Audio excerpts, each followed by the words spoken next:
목도 아프고 어깨도 아프고 팔꿈치도 아프고 여기에다 허리뿐 아니라 다리까지 여러 군데 아프신 분들 많으시죠. 그럼 이런 다양한 부위가 아프면은 목, 어깨, 팔꿈치, 허리 및 다리까지 각각 따로 치료해야겠습니까?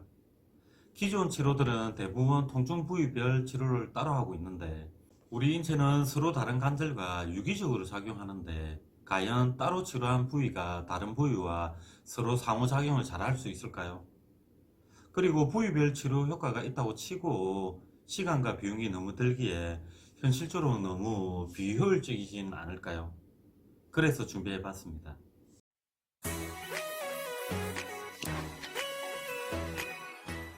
안녕하십니까, 송쌤입니다.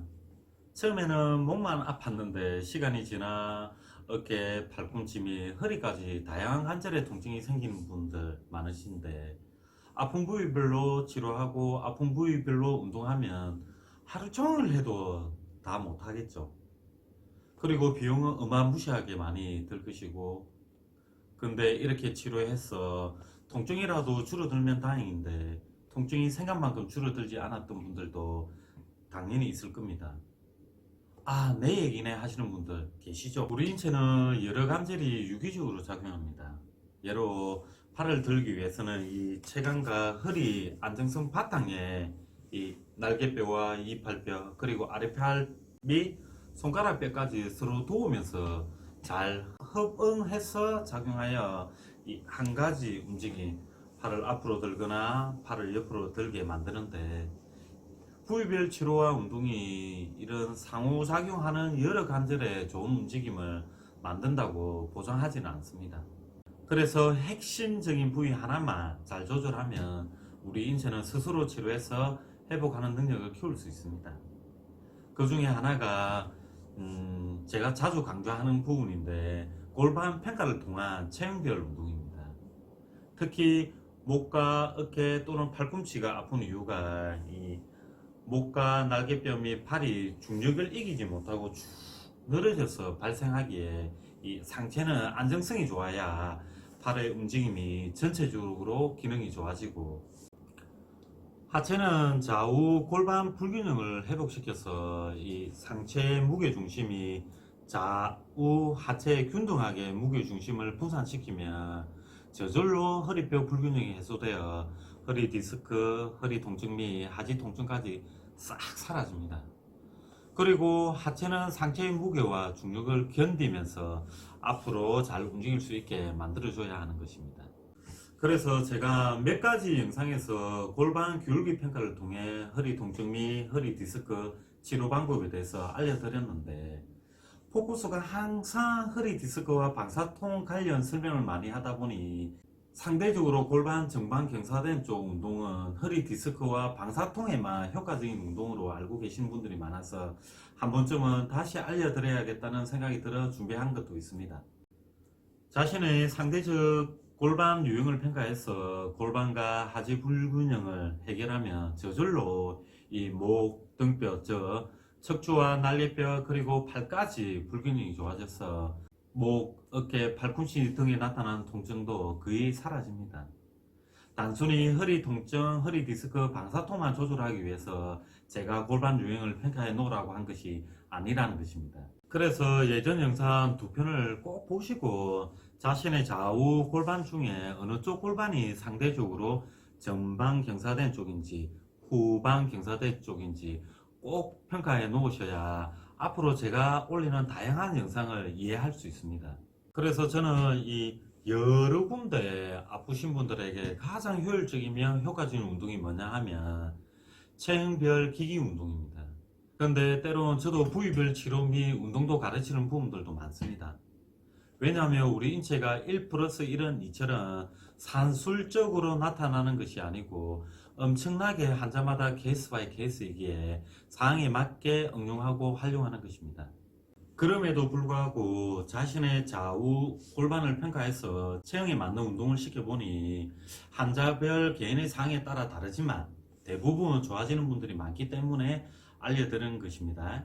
자, 이제 종합해보면 이 상체의 안정성을 만들고 골반과 하체의 불균형을 회복시켜서 이 상체의 무게 중심을 좌우 잘 분산시키면 전신의 체형이 좋아지고 다양한 부분에 나타나는 통증이 줄어드는데, 이때 하면 가장 좋은 운동이 체형별 기기 운동입니다. 체형별 기기 운동은 이 침대 길이 2배 정도 되면 좋습니다.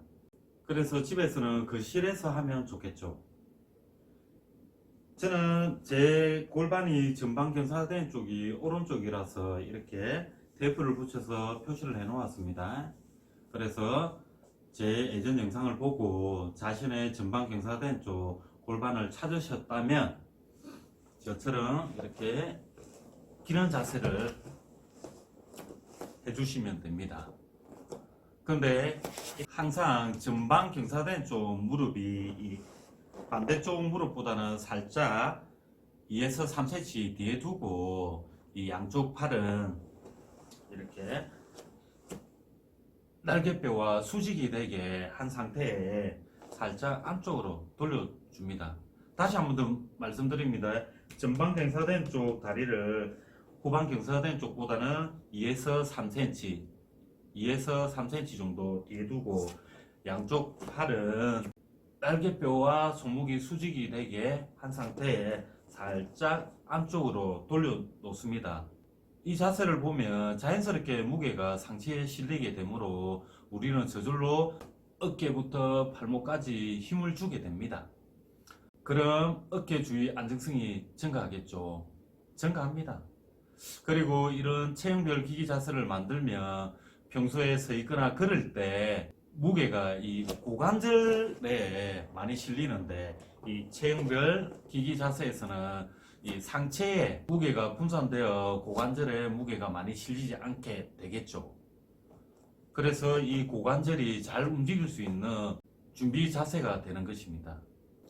체형별 기기 운동은 항상 이 전방 경사된 쪽 하지를 뒤로 먼저 기어야 하는데, 그 이유는 우리는 무의식적으로 이 전방 경사된 쪽 하지를 먼저 움직이고 이 앞으로 드는 운동을 하다 보니 굽히는 동작, 이런 굴곡 동작이 발달되어 있기에 이 전방 경사된 쪽 하지를 뒤로 먼저 기게 되면 이 앞으로 드는 습관이 교정되고 이 다리를 뒤로 펴는 동작, 약화된 이 하지 신전 근력을 키울 수 있기 때문입니다.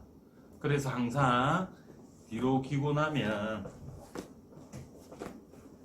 이제는 앞으로 길 때는 이 반대쪽 후방 경사된 쪽을 먼저 기는데, 이 앞으로 길 때는 반대쪽 후방 경사된 쪽 하지를 먼저 기는데, 이 후방 경사된 쪽 하지를 먼저 기는 이유는 알겠습니까? 후방 경사된 쪽 하지는 다리를 뒤로 펴는 또는 바닥을 미는 힘이 강해서 전방 경사된 쪽 하지와 반대로 이 다리를 굽히는 힘이 약하고 무의식적으로 다리를 펴는 동작이 발달되어 있으므로 이런 부분을 교정하기 위해서입니다. 그래서 앞으로 길 때는 항상 후방 경사된 쪽을 먼저 신경 써서 기어 주셔야 됩니다. 이렇게 뒤로 길 때는 이 전방 경사된 쪽을 먼저 뒤로 움직이면서 기어주시고, 앞으로 길 때는 후방 경사된 쪽 다리를 먼저 앞으로 가면서 기어주시면 이렇게 뒤로 갔다 앞으로 가는 동작이 1회이고, 한 번 할 때 10회 정도 해주시면 됩니다. 특히 아침에 일어나자마자 기능 운동을 10회 해주시고, 그 다음에 오전에 한 번, 오후에 한 번, 저녁에 한 번, 잠자기 전에 한 번, 총 5회 정도 해주시면